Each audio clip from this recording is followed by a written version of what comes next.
Hi friends, சோள பணியாரம் செய்யறதுக்கு இந்த டம்ளர்ல 1 டம்ளர் அளவு ஒயிட் சோளம், அதே டம்ளர்ல 1 டம்ளர் அளவு இட்லி அரிசி, அதே டம்ளர்ல 1/2 டம்ளர் அளவு உளுந்து, 1 டேபிள் ஸ்பூன் வெந்தயம். இதை 2-3 டைம் நல்லா வாஷ் பண்ணிக்கோங்க. 5 ல இருந்து 6 மணி நேரம் ஊறட்டும். நல்லா ஊறிடுச்சு. ஒரு மிக்ஸி ஜார்ல சேர்த்து அரைச்சிக்கலாம். 2 பேட்சா சேர்த்து அரைச்சிக்கோங்க.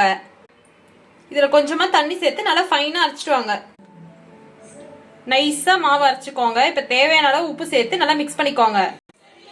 சோள மாவு 4 ல இருந்து 5 மணி நேரம் இருந்தா போதும், சீக்கிரமா புளிச்சிடும். மாவு நல்லா புளிச்சு வந்திருக்கு.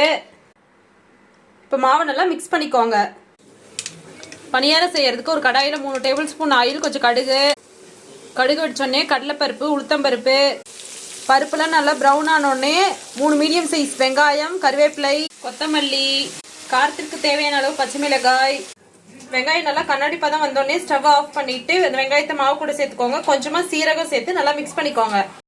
பணியாரக்கல் நல்லா சூடானோடனே ஊத்திக்கோங்க.